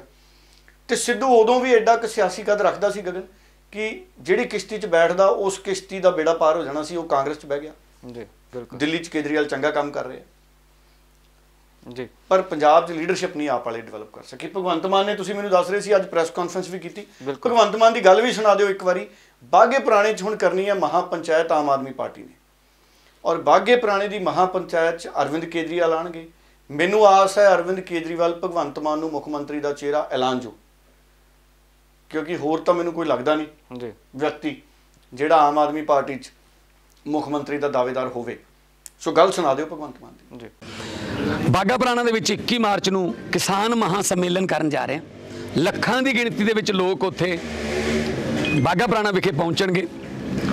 अरविंद केजरीवाल ਜਿਹੜੇ ਦਿੱਲੀ ਦੇ ਮੁੱਖ ਮੰਤਰੀ ਤੇ ਸਾਡੀ ਪਾਰਟੀ ਦੇ ਨੈਸ਼ਨਲ ਕਨਵੀਨਰ ਨੇ, ਉਹ ਵਿਸ਼ੇਸ਼ ਤੌਰ ਤੇ ਉੱਥੇ ਪਹੁੰਚ ਰਹੇ ਨੇ। ਉਹਨਾਂ ਦੇ ਪਹੁੰਚਣ ਦੇ ਦੋ ਵੱਡੇ ਫਾਇਦੇ ਹੋ ਜਾਂਦੇ ਆ। ਇੱਕ ਤਾਂ ਸਾਰਾ ਮੀਡੀਆ ਜਿਹੜਾ ਉਹ ਨਾਲ ਆਉਂਦਾ ਉਹਨਾਂ ਦੇ, ਔਰ ਉਹਨਾਂ ਨੂੰ ਪ੍ਰਮੁੱਖਤਾ ਨਾਲ ਦਿਖਾਇਆ ਜਾਂਦਾ। ਤੇ ਦੂਜਾ ਜਦੋਂ ਵੀ ਅਰਵਿੰਦ ਕੇਜਰੀਵਾਲ ਕੁਝ ਬੋਲਦੇ ਨੇ ਤਾਂ ਨਰਿੰਦਰ ਮੋਦੀ ਜ਼ਰੂਰ ਸੁਣਦੇ ਆ, ਹੋਰ ਕਿਸੇ ਨੂੰ ਸੁਣਨ ਨਾ ਸੁਣਨ, ਉਹ ਅਰਵਿੰਦ ਕੇਜਰੀਵਾਲ ਨੂੰ ਜ਼ਰੂਰ ਸੁਣਦੇ ਆ, ਕਿਉਂਕਿ ਇੱਕ ਅਰਵਿੰਦ ਕੇਜਰੀਵਾਲ ਹੀ ਐਸਾ ਵਿਅਕਤੀ ਹੈ ਜਿਹਨੇ 3 ਵਾਰੀ ਮੋਦੀ ਨੂੰ ਦਿੱਲੀ ਦੇ ਵਿੱਚ ਹਰਾਇਆ ਹੋਇਆ। ਇਸ ਕਰਕੇ ਉਹਨਾਂ ਦੀ ਗੱਲ ਨੂੰ ਉਹ ਸੁਣਦੇ ਹੈ। ਸੋ ਅਸੀਂ ਉਹਨਾਂ ਦੇ ਕੰਨਾਂ ਤੱਕ ਗੱਲ ਪਹੁੰਚਾਵਾਂਗੇ, ਔਰ ਉਹਦੇ ਵਾਸਤੇ ਅਸੀਂ ਪਿੰਡਾਂ ਦੇ ਵਿੱਚ ਵੀ ਜਾ ਰਹੇ ਹਾਂ। ਤੁਸੀਂ ਦੇਖਿਆ ਹੋਣਾ ਪਿਛਲੇ ਦਿਨੀ ਤੁਹਾਡੇ ਕੋਲੇ ਆਈਆਂ ਹੋਣੀਆਂ ਰਿਪੋਰਟਾਂ।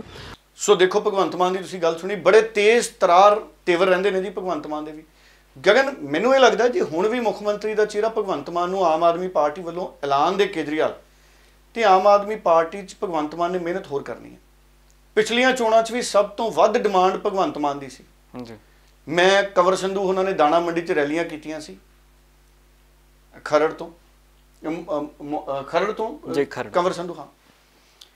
ਤੇ ਉੱਥੇ ਮੈਂ ਦੇਖਿਆ ਕਿ ਭਗਵੰਤ ਮਾਨ ਸਟੇਜ ਤੇ ਚੜ੍ਹ ਕੇ ਜਦ ਤੱਕ ਕਿੱਕਲੀ ਨਹੀਂ ਸੀ ਪਾ ਦਿੰਦਾ, ਜਦ ਤੱਕ ਭਗਵੰਤ ਮਾਨ ਕਿੱਕਲੀ ਨਹੀਂ ਸੀ ਪਾ ਦਿੰਦਾ, ਲੋਕ ਮੰਗ ਕਰੀ ਜਾਂਦੇ ਸੀ ਵੀ ਕਿੱਕਲੀ ਪਾ, ਕਿੱਕਲੀ ਪਾ, ਕਿੱਕਲੀ ਪਾ।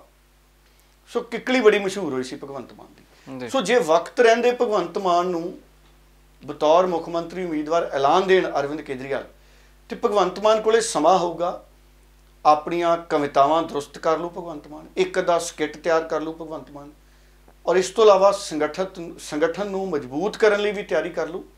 ਔਰ ਭਗਵੰਤ ਮਾਨ ਜਦੋਂ ਮੁੱਖ ਮੰਤਰੀ ਦੇ ਚਿਹਰੇ ਦੇ ਤੌਰ ਤੇ ਐਲਾਨਿਆ ਗਿਆ, ਤੇ ਆਮ ਆਦਮੀ ਪਾਰਟੀ ਨੂੰ ਮੁੱਖ ਮੰਤਰੀ ਦੀ ਸੇਵਾ ਲੋਕਾਂ ਨੇ ਦੇਣੀ ਜਾਂ ਨਹੀਂ ਦੇਣੀ, ਲੋਕ ਵਿਚਾਰ ਕਰਨਗੇ ਵੀ ਭਗਵੰਤ ਮਾਨ ਨੇ ਮੁੱਖ ਮੰਤਰੀ ਬਣਨਾ।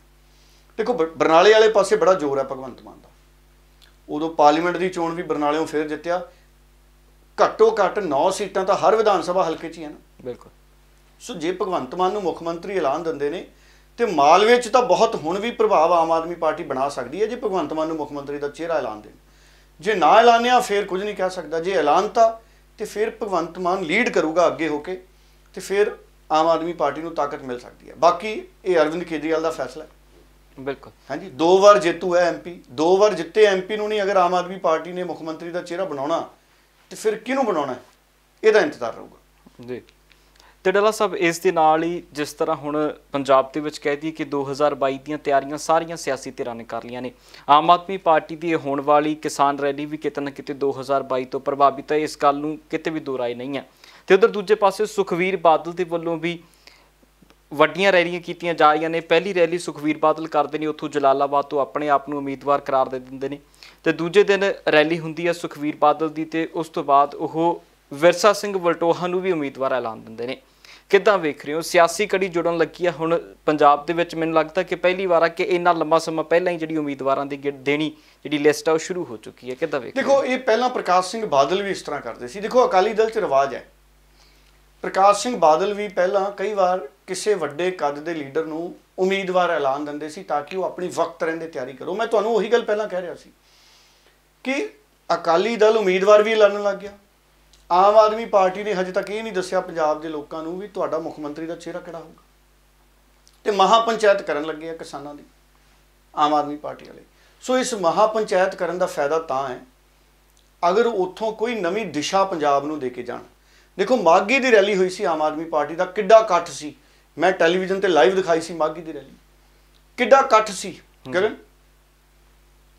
ਔਰ ਸਰਵੇ ਹੋ ਗਏ ਵੀ 100 ਸੀਟਾਂ ਆਉਣਗੀਆਂ, ਲੇਕਿਨ ਉੱਥੇ ਆਮ ਆਦਮੀ ਪਾਰਟੀ ਨੇ ਕੋਈ ਚਿਹਰਾ ਨਹੀਂ ਦਿਖਾਇਆ। ਲੋਕ ਦੁਚਿੱਤੀ 'ਚ ਰਹਿ ਗਏ ਕਿ ਫੂਲਕਾ ਸਾਹਿਬ ਬਣਨਗੇ, ਸ਼ੇਰਗਿੱਲ ਸਾਹਿਬ ਬਣਨਗੇ, ਅਰਵਿੰਦ ਕੇਜਰੀਵਾਲ ਆਊਗਾ, ਮਨੀਸ਼ ਸਿਸੋਦੀਆ ਆਊਗਾ, ਜਾਂ ਭਗਵੰਤ ਮਾਨ ਨੂੰ ਬਣਾਉਣਗੇ, ਕਿਹਨੂੰ ਬਣਾਉਣਗੇ?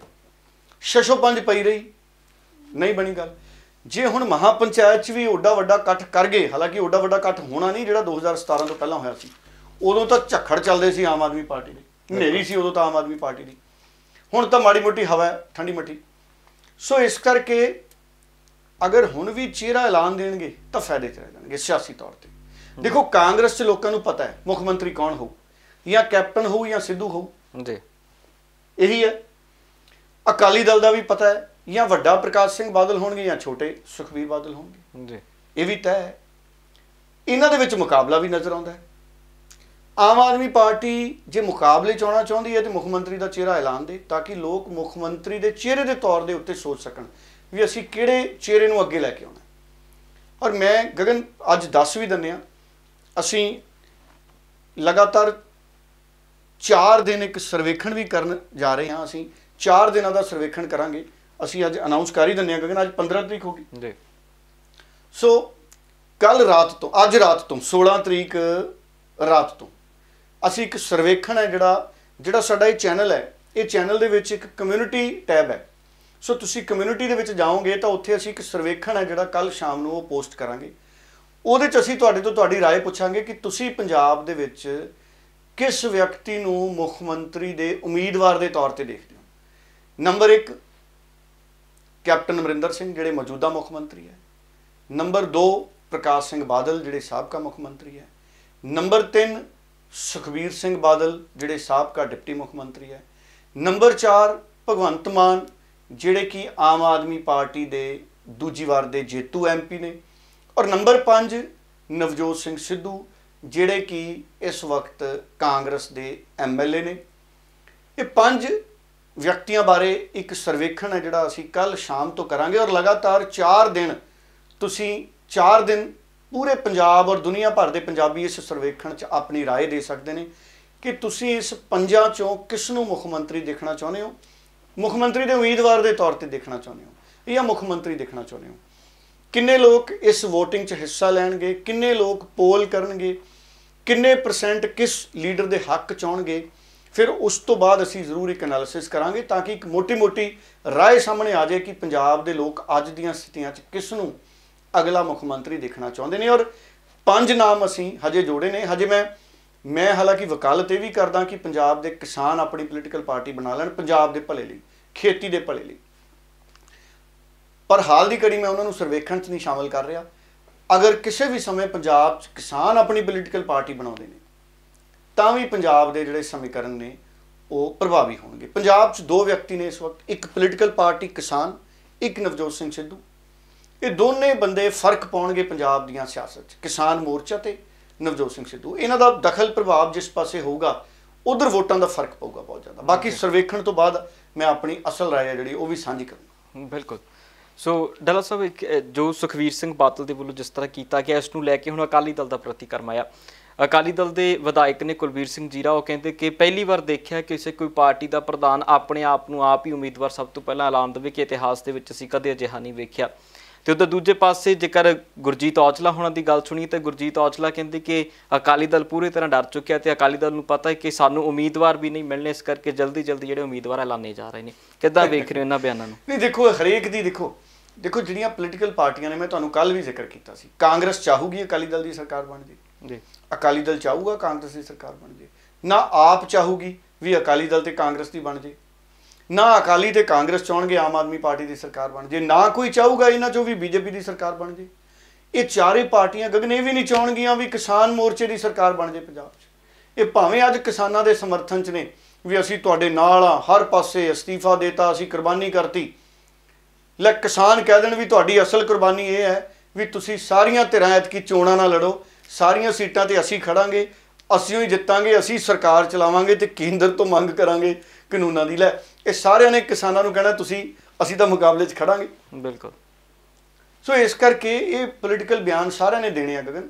ਕੋਈ ਵੀ ਪੋਲੀਟੀਕਲ ਲੀਡਰ ਦੂਜੀ ਪਾਰਟੀ ਤੋਂ ਖੁਸ਼ ਨਹੀਂ ਹੋ ਸਕਦਾ ਜੀ। ਇਸ ਕਰਕੇ ਸਿਆਸੀ ਬਿਆਨ ਚੱਲਦੇ ਰਹਿਣੇ ਨੇ। ਦੇਖੋ ਹੁਣ ਵਿਰਸਾ ਸਿੰਘ ਵਲਟੋਹਾ ਨੂੰ ਉਮੀਦਵਾਰ ਉੱਥੇ ਐਲਾਨਤਾ। ਸੋ ਸੁਖਬੀਰ ਬਾਦਲ ਦੇ ਆਪਣੇ ਰਿਸ਼ਤੇਦਾਰ ਵੀ ਉਧਰ ਕਾਫੀ ਨੇ ਜਿਹੜੇ ਟਿਕਟ ਦੀ ਮੰਗ ਕਰਦੇ ਸੀ। ਸੋ ਇਹ ਹੁਣ ਸੁਖਬੀਰ ਬਾਦਲ ਨੂੰ ਨਾਮ ਤਾਂ ਐਲਾਨ ਕਰਨੇ ਹੀ ਪੈਣੇ ਨੇ ਜਿਹੜੇ ਤਕੜੇ ਲੀਡਰ ਨੇ। ਦੇਖੋ ਹੁਣ ਬਹੁਤ ਸਾਰੇ ਲੀਡਰ ਅਜਿਹੇ ਨੇ ਉਹ ਕਹਿਣਗੇ ਵੀ ਅਸੀਂ ਚੋਣ ਲੜਨੀ ਹੈ ਤੇ ਸਾਨੂੰ ਸਮੇਂ ਸਿਰ ਸਾਡੇ ਨਾਂ ਦਾ ਐਲਾਨ ਕਰ ਦਿਓ ਤਾਂ ਕਿ ਅਸੀਂ ਚੋਣ ਪ੍ਰਚਾਰ ਕਰ ਲਈਏ। ਦੇਖੋ ਹੁਣ ਵਿਰਸਾ ਸਿੰਘ ਵਲਟੋਹਾ ਨੇ ਅੱਜ ਤੋਂ ਹੀ ਚੋਣ ਪ੍ਰਚਾਰ ਸ਼ੁਰੂ ਕਰਤਾ ਹੋਣਾ। ਬਿਲਕੁਲ। ਬਾਕੀ ਪਾਰਟੀਆਂ ਦੇ ਹਜੇ ਉਮੀਦਵਾਰ ਨਹੀਂ ਤੈਅ। ਸੋ ਇਹ ਫਰਕ ਤਾਂ ਪੈਂਦਾ ਹੀ ਹੈ ਨਾ ਚੀਜ਼ਾਂ ਜੀ। ਗੱਲਾਂ ਵੀ ਸੁਣਾ ਦਿਓ, ਸਾਰਿਆਂ ਦੇ ਬਿਆਨ ਸੁਣਾ ਦਿਓ ਸਿਆਸੀ ਜਾਂਦੇ ਜਾਂਦੇ। ਨਹੀਂ ਦੇਖੋ ਈਡੀ ਦੀ ਰੇਟ ਦਾ ਤਾਂ ਦੇਖੋ ਮੈਂ ਇਹਦੇ ਬਾਰੇ ਤਾਂ ਕੋਈ ਕੁਝ ਕਹਿ ਨਹੀਂ ਸਕਦਾ। ਇਹ ਤਾਂ ਜਿਨ੍ਹਾਂ ਨੇ ਕੁਝ ਇਹੋ ਜਿਹਾ ਕੋਈ, ਕਿਉਂਕਿ ਈਡੀ ਜਿਹੜੀ ਹੈ ਉਹ ਕਿਸੇ ਨਾ ਕੋਈ ਤਾਂ ਠੋਸ ਕੋਈ ਸਬੂਤ ਲੈ ਕੇ ਆਉਂਦੀ ਹੈ। ਈਡੀ ਦਾ ਸੰਮਨ ਕਰਦੀ ਹੈ, ਕੈਪਟਨ ਅਮਰਿੰਦਰ ਸਿੰਘ ਦੇ ਮੁੰਡੇ ਨੂੰ ਵੀ ਸੰਮਨ ਕਰਦੀ ਹੈ ਤੇ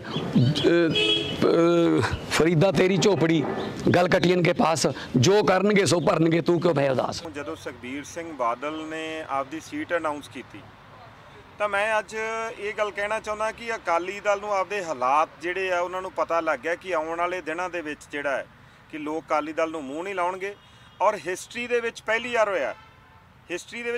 ਹੋਇਆ ਕਿ ਇੱਕ ਜਿਹੜਾ ਪਾਰਟੀ ਦਾ ਪ੍ਰਧਾਨ ਹੈ, ਇੱਕ ਜਿਹੜਾ ਡਿਪਟੀ ਮੁੱਖ ਮੰਤਰੀ ਰਹਿ ਗਿਆ ਹੋਵੇ ਔਰ ਉਹਨੂੰ ਇੰਨਾ ਲੱਗੇ ਕਿ ਸਾਡਾ ਅਕਾਲੀ ਦਲ ਇੰਨਾ ਜ਼ਿਆਦਾ ਕਮਜ਼ੋਰ ਹੋ ਚੁੱਕਿਆ ਕਿ ਅੱਜ ਉਹਨੂੰ ਖੁਦ ਆਪਦੀ ਟਿਕਟ ਜਿਹੜੀ ਕਿ ਉਹਨਾਂ ਨੇ ਆਪਦੀ ਜਲਾਲਾਬਾਦ ਤੋਂ ਟਿਕਟ ਅਨਾਉਂਸ ਕੀਤੀ। ਔਰ ਮੈਂ ਗੱਲ ਕਹਿਣਾ ਕਿ ਲੋਕਾਂ ਦੇ ਨਾਲ ਬੜਾ ਧੋਖਾ ਹੈ। ਪਹਿਲਾਂ ਜਲਾਲਾਬਾਦ ਵਾਲਿਆਂ ਨਾਲ ਧੋਖਾ ਕੀਤਾ, ਪਹਿਲਾਂ ਉਹਨਾਂ ਨੇ ਉੱਥੋਂ ਅਸਤੀਫਾ ਦੇ ਕੇ MP ਦਾ ਇਲੈਕਸ਼ਨ ਲੜਿਆ ਔਰ ਹੁਣ ਫਿਰ ਜਿਹੜੇ ਫਿਰੋਜ਼ਪੁਰ ਦੇ ਲੋਕ ਸਭਾ ਦੇ ਲੋਕ ਨੇ ਜਿਨ੍ਹਾਂ ਨੂੰ ਉਹਨਾਂ ਨੇ ਕਿਹਾ ਕਿ ਅੱਜ ਤੋਂ ਬਾਅਦ ਮੈਂ ਜਿਵੇਂ ਜਲਾਲਾਬਾਦ ਇਲੈਕਸ਼ਨ ਲੜਦਾ ਸੀ ਇਸੇ ਤਰ੍ਹਾਂ ਮੈਂ ਇਸੇ ਲੋਕ ਸਭਾ ਤੋਂ ਇਲੈਕਸ਼ਨ ਲੜਿਆ ਕਰਾਂਗਾ ਔਰ ਫਿਰ ਫਿਰੋਜ਼ਪੁਰ ਦੇ ਲੋਕਾਂ ਦੇ ਨਾਲ ਬਹੁਤ ਵੱਡਾ ਧੋਖਾ ਹੋਇਆ। ਹੁਣ ਜਲਾਲਾਬਾਦ ਵਾਲੇ ਲੋਕ ਜਿਹੜੇ ਆ ਉਹਨਾਂ ਨੂੰ ਮੂੰਹ ਨਹੀਂ ਲਾਉਣਗੇ, ਕਿਉਂਕਿ ਸੁਖਬੀਰ ਸਿੰਘ ਨੂੰ ਲੋਕ ਚੰਗੀ ਤਰ੍ਹਾਂ ਪਹਿਚਾਣ ਚੁੱਕੇ ਆ। ਸੁਖਬੀਰ ਬਾਦਲ ਜੀ ਵੱਲੋਂ ਜਿਹੜਾ ਐਲਾਨ ਕੀਤਾ ਗਿਆ ਬਲਟੋਏ ਵਿੱਚ ਟਿਕਟ ਦਾ, ਉਸ ਤੋਂ ਪਹਿਲਾਂ ਜਿਹੜਾ ਉਹਨਾਂ ਨੇ ਆਪਣੀ ਜਲਾਲਾਬਾਦ ਟਿਕਟ ਦਾ ਐਲਾਨ ਕੀਤਾ ਹੈ, ਮੇਰਾ ਮੰਨਣਾ ਹੈ ਕਿ ਜਿਹੜਾ ਅਕਾਲੀ ਦਲ ਹੈ ਇਹ ਤਕਰੀਬਨ ਖੇਰੂ ਹੋ ਚੁੱਕਾ। ਅੱਜ ਬਿਕਰਮ ਮਜੀਠੀਆ ਤੇ ਸੁਖਬੀਰ ਬਾਦਲ, ਇੱਕ ਬਿਕਰਮ ਮਜੀਠੀਆ ਅਕਾਲੀ ਦਲ ਹੋ ਗਿਆ, ਇੱਕ ਬਾਦਲ ਅਕਾਲੀ ਦਲ ਹੋ ਗਿਆ।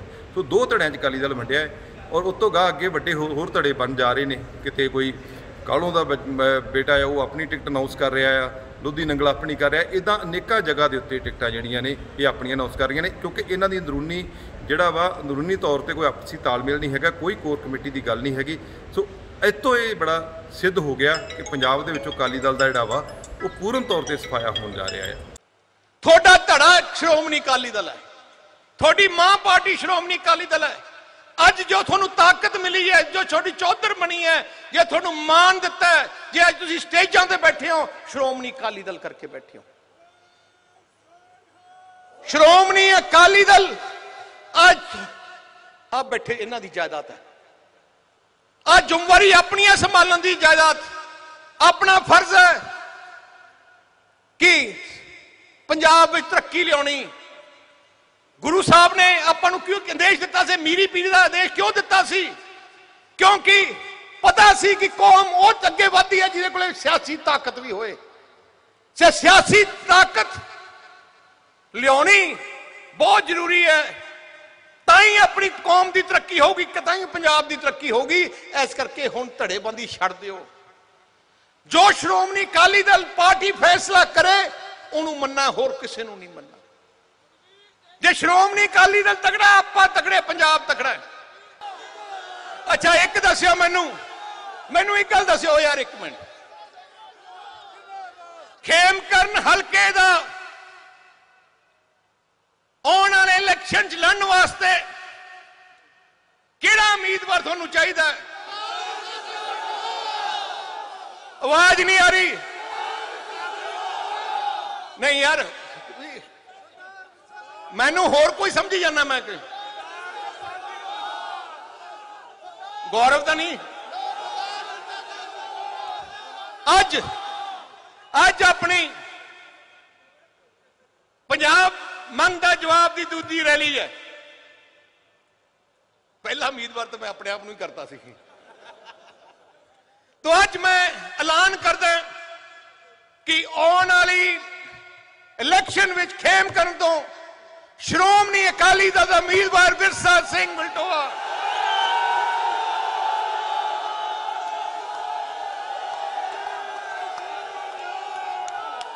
तीन चार वड्डियां मंगां अज मैं पार्लीमेंट के जरिए गवर्नमेंट ऑफ इंडिया नूं ये गल कही है कि पंजाब एक बॉर्डर का सूबा है, तुहाडे अन्नदाता का सूबा है। सारिਆਂ ਨੂੰ ਵੱਧ पिछले 60 ਸਾਲਾਂ 'ਚ पंजाब ते पंजाब की किसानी ने देश का पेट पालन दे विच वड्डी अपनी रहनमाई की है।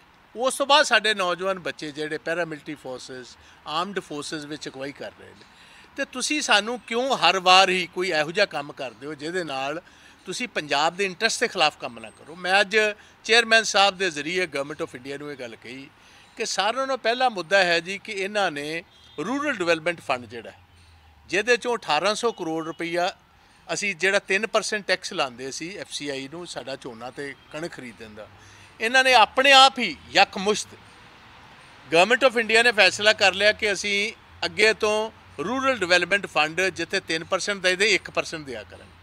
पंजाब नूं 1800 करोड़ रुपया जिहदे चों आंदा सी उहदी जगह ते हुण 600 आया करेगा, 1200 करोड़ रुपया वो घट गया।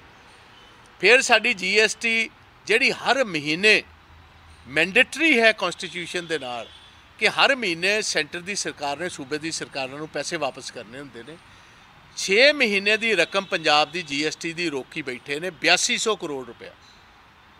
असी पंजाब की गवर्नमेंट ने जिहड़े अपने इंपलॉइज ने उन्होंने 15वीं पे कमीशन के मुताबिक उन्होंने तनख्वाहां देनियां ने, पेंशनस देनियां ने, वो साढ़े के पैसे होणगे तो असीं दे पावांगे। वो पैरिटी मंग रहे हैं, ਅਸੀਂ ओल्ड एज ਪੈਨਸ਼ਨਸ ਦੇਣੀਆਂ ਨੇ, बुढ़ापा ਪੈਨਸ਼ਨਾਂ ਦੇਣੀਆਂ। ਸੋ ਡੱਲਾ ਸਾਹਿਬ ਜਾਂਦੇ ਜਾਂਦੇ ਮੈਂ ਕਹਾਂਗਾ ਕਿ ਆਪਾਂ ਕੋਵਿਡ ਦਾ ਜਿਹੜਾ ਅਪਡੇਟ ਆ ਉਹ ਵੀ ਜ਼ਰੂਰ ਸਾਂਝਾ ਕਰਤੀ, ਕਿਉਂਕਿ ਪੰਜਾਬ ਦੇ ਵਿੱਚ ਸਥਿਤੀ ਜ਼ਰੂਰ ਹੁਣ ਚਿੰਤਾਜਨਕ ਬਣਦੀ ਜਾ ਰਹੀ ਹੈ। ਇਸ ਚੀਜ਼ ਤੋਂ ਅਸੀਂ ਵੀ ਜਿਹੜਾ ਮੁਨਕਰ ਨਹੀਂ ਹੋ ਸਕਦੇ, ਕਿਉਂਕਿ ਜੋ ਸਰਕਾਰੀ ਅੰਕੜੇ ਨੇ ਉਹ ਜ਼ਰੂਰ ਹੈਰਾਨ ਕਰ ਰਹੇ ਨੇ, ਕਿਉਂਕਿ ਲਗਾਤਾਰ ਬਹੁਤ ਤੇਜ਼ੀ ਦੇ ਨਾਲ ਅੰਕੜੇ ਵੱਧ ਰਹੇ ਨੇ। ਬਿਲਕੁਲ ਬਿਲਕੁਲ ਬਹੁਤ ਚਿੰਤਾ ਵਾਲੀ ਸਥਿਤੀ ਬਣ ਰਹੀ ਹੈ ਪੰਜਾਬ ਦੇ ਵਿੱਚ। ਦੇਖੋ ਕੱਲ 15 ਮਾਰਚ ਨੂੰ ਵੀ ਗਗਨ ਪੰਜਾਬ 'ਚ 1843 ਕੇਸ ਆਏ ਨੇ ਪੋਜ਼ਿਟਿਵ। ਸੋ ਇਹ ਬਹੁਤ ਵੱਡੀ ਗਿਣਤੀ ਹੈ, ਇਹ ਛੋਟੀ ਗਿਣਤੀ ਨਹੀਂ ਹੈ ਗਗਨ। ਸਾਨੂੰ ਚਿੰਤਿਤ ਹੋਣ ਦੀ ਜ਼ਰੂਰਤ ਹੈ ਸਭ ਨੂੰ, ਪਰ ਚਿੰਤਿਤ ਹੋ ਕੇ ਅਸੀਂ ਸਾਵਧਾਨੀ ਵਰਤਣੀ ਹੈ। ਸਾਰਿਆਂ ਨੇ ਬਾਹਰ ਨਿਕਲਣ ਲੱਗੇ ਮਾਸਕ ਪਾਉਣੇ ਆ ਔਰ ਪੂਰੀਆਂ ਸਾਵਧਾਨੀਆਂ ਵਰਤਣੀਆਂ ਨੇ। ਕਿਸੇ ਨੂੰ ਖੰਘ ਹੈ, ਜ਼ੁਕਾਮ ਹੈ ਤਾਂ ਆਪਣਾ ਧਿਆਨ ਰੱਖੋ। ਲੁਧਿਆਣਾ 'ਚ 226 ਪੋਜ਼ਿਟਿਵ ਕੇਸ, ਜਲੰਧਰ 'ਚ 372, ਇਹ ਸਾਰੇ 15 ਮਾਰਚ ਦੇ ਨੇ। ਪਟਿਆਲਾ 'ਚ 121, ਮੋਹਾਲੀ 'ਚ 164, ਅੰਮ੍ਰਿਤਸਰ 'ਚ 147, ਗੁਰਦਾਸਪੁਰ 'ਚ 87, ਬਠਿੰਡਾ 'ਚ 34, ਹੁਸ਼ਿਆਰਪੁਰ 'ਚ 238, ਫਿਰੋਜ਼ਪੁਰ 'ਚ 11 ਪੋਜ਼ਿਟਿਵ ਕੇਸ, ਪਠਾਨਕੋਟ 'ਚ 13, ਸੰਗਰੂਰ 'ਚ 35 ਪੋਜ਼ਿਟਿਵ ਕੇਸ, ਕਪੂਰਥਲਾ 'ਚ 92 ਪੋਜ਼ਿਟਿਵ ਕੇਸ, ਫਰੀਦਕੋਟ 'ਚ 23 ਪੋਜ਼ਿਟਿਵ ਕੇਸ, ਮੁਕਤਸਰ 'ਚ 10, ਫਾਜ਼ਿਲਕਾ 'ਚ 1 ਪੋਜ਼ਿਟਿਵ ਕੇਸ, ਮੋਗਾ 'ਚ 26, ਰੋਪੜ 'ਚ 43, ਫਤਿਹਗੜ੍ਹ ਸਾਹਿਬ 13, ਬਰਨਾਲਾ 5, ਤਰਨਤਾਰਨ 6, ਸ਼ਹੀਦ ਭਗਤ ਸਿੰਘ ਨਗਰ 164 ਤੇ ਮਾਨਸਾ 'ਚ 12। ਸੋ ਇਹ 1843 ਜਿਹੜੇ ਨੇ ਕੇਸ ਪੋਜ਼ਿਟਿਵ ਇਹ ਜਿਹੜੇ ਆਏ ਨੇ, ਔਰ ਇਹਨਾਂ ਤੋਂ ਜ਼ਰੂਰ ਸਾਨੂੰ ਇਹ 15 ਮਾਰਚ ਦਾ ਜਿਹੜਾ ਹੈਗਾ ਇਹ ਅੰਕੜਾ ਹੈਗਾ, ਔਰ ਜ਼ਰੂਰ ਸਾਨੂੰ ਸੁਚੇਤ ਹੋਣ ਦੀ ਜ਼ਰੂਰਤ ਹੈ ਤਾਂ ਕਿ ਇਹ ਕੇਸ ਨੇ ਜਿਹੜੇ ਨਾ ਵਧਣ। 1843 ਕੇਸ 15 ਨੂੰ ਆਏ ਨੇ ਔਰ 14 ਤਰੀਕ ਨੂੰ 1300 ਤੋਂ ਵੱਧ ਆਏ ਸੀ ਔਰ 15 ਨੂੰ 1843। ਸੋ ਲਗਭਗ 200 ਦਾ ਫਰਕ ਹੈ ਜਿਹੜਾ ਗਗਨ, ਕਰੀਬ 200 ਦਾ ਫਰਕ ਹੈ ਜਿਹੜਾ ਉਹ ਵੱਧ ਗਿਆ। ਸੋ ਬਹੁਤ ਸਾਵਧਾਨੀ ਰੱਖਣ ਦੀ ਜ਼ਰੂਰਤ ਹੈ ਜੀ। ਸੋ ਇਹ ਜੋ ਅੰਕੜੇ ਸਰਕਾਰੀ ਤੌਰ ਤੇ ਉੱਤੇ ਪੇਸ਼ ਹੋਏ ਨੇ, ਇਹ ਜ਼ਰੂਰ ਤੁਹਾਡੇ ਨਾਲ ਇਸ ਕਰਕੇ ਸਾਂਝੇ ਕੀਤੇ ਨੇ ਤਾਂ ਜੋ ਅਸੀਂ ਸਾਰੀਆਂ ਜੋ ਸਖਤਾਈਆਂ ਹੁਣ ਪ੍ਰਸ਼ਾਸਨ ਦੇ ਵੱਲੋਂ ਕੀਤੀਆਂ ਜਾ ਰਹੀਆਂ ਨੇ ਉਹਨਾਂ ਸਖਤਾਈਆਂ ਨੂੰ ਸਮਝ ਸਕੀਏ ਤੇ ਪ੍ਰਸ਼ਾਸਨ ਦਾ ਸਾਥ ਜ਼ਰੂਰ ਦੇ ਸਕੀਏ। ਸੋ ਫਿਲਹਾਲ ਦੇ ਇਸ ਖਾਸ ਅਪਡੇਟ ਦੇ ਪ੍ਰੋਗਰਾਮ ਦੇ ਵਿੱਚ ਇੰਨਾ ਹੀ। ਅਗਲੇ ਪ੍ਰੋਗਰਾਮ ਦੇ ਵਿੱਚ ਮਿਲਦੇ ਹਾਂ ਵੱਡੀਆਂ ਅਪਡੇਟ ਦੇ ਉੱਤੇ, ਫਿਰ ਕੱਪੜ ਛਣ ਕਰਾਂਗੇ। ਫਿਲਹਾਲ ਦੇ ਲਈ ਬਹੁਤ ਬਹੁਤ ਧੰਨਵਾਦ ਜੀ। ਬਿਲਕੁਲ, ਔਰ ਅੱਜ ਤੋਂ ਹੀ ਹਰ ਰੋਜ਼ ਅਸੀਂ ਕੋਵਿਡ ਦਾ ਵੀ ਅਪਡੇਟ ਹੈ ਜਿਹੜਾ ਸ਼ਾਮ ਨੂੰ 7 ਵਜੇ ਲਾਈਵ ਬੁਲੇਟਿਨ ਮੈਂ ਆਪ ਕਰਿਆ ਕਰੂੰਗਾ। ਸੋ 7 ਵਜੇ ਪੂਰੇ ਪੰਜਾਬ ਤੇ ਦੇਸ਼ ਦੀਆਂ ਵੱਡੀਆਂ ਖਬਰਾਂ ਤੇ ਕੋਵਿਡ ਦਾ ਅਪਡੇਟ ਵੀ ਸਾਂਝੇ ਕਰਿਆ ਕਰਾਂਗੇ। ਬਹੁਤ ਬਹੁਤ ਧੰਨਵਾਦ।